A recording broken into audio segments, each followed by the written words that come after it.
Hi, welcome to the NBA show. My name is Morten Jensen, and this is going to be a very special episode because today we're going to discuss the entire merits of Michael Jordan versus LeBron James. Who is the real GOAT?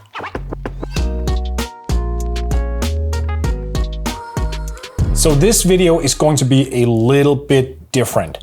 Usually I have guests on, I go through certain things. Now, this is just basically from the hip because this is something that greatly frustrates me. The entire discourse of the Michael Jordan versus LeBron James conversation, I think, is flawed because it doesn't boil down to just championships and accolades. It doesn't just boil down to stats either. One thing that we seem to be forgetting when we're discussing the greatest of all time debate is the very fact that narrative matters. One of the things that Michael Jordan has going for himself is the constant great narrative, the legends, the myths, the stories.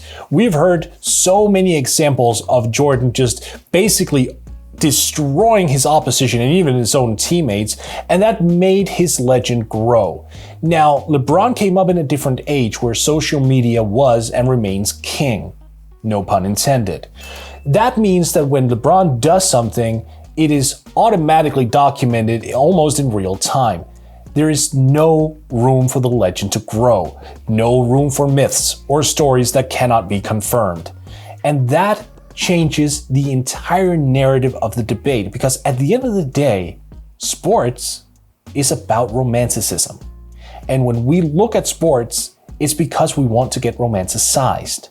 Now, Michael Jordan, to his credit, has managed to build up a brand where we get constantly romanticized. The stories, the accolades, the very fact that he left the game for 18 months and came back and then won another three-peat after winning the first one, a couple years into his career, or actually 7 years into his career. But the fact remains, there is something alongside the brand of Michael in terms of that storytelling factor that plays a big part in what he is as a basketball icon.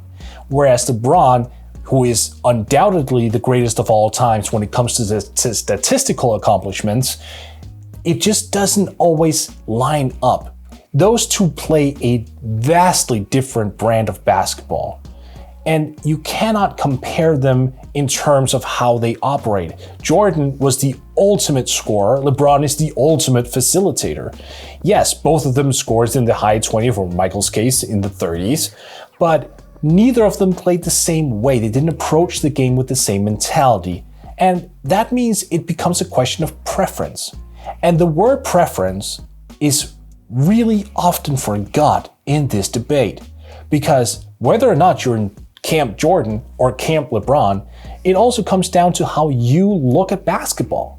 Some people may prefer having an isolation scorer, whereas others prefer to have someone who swings the ball around and makes the right pass and the right read. It boils down to how we perceive the game, how we perceive sports in general. So this entire question of who's better and how that came about is flawed from the very get-go because you'll never find this common foundation for all of us to build the same assumptions on. Now, personally, I grew up a Michael Jordan fan.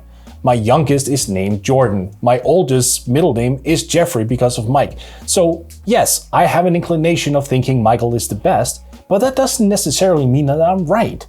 Because I know for a fact that when my kids grow up, the very kids who are named after Jordan will more than likely point to LeBron as the best ever because he is closer to them in age, he is closer to them in terms of getting the notoriety. They are watching him play games as it is. Jordan retired 17 years ago. They have no chance of gaining that same access that I did at that point in time.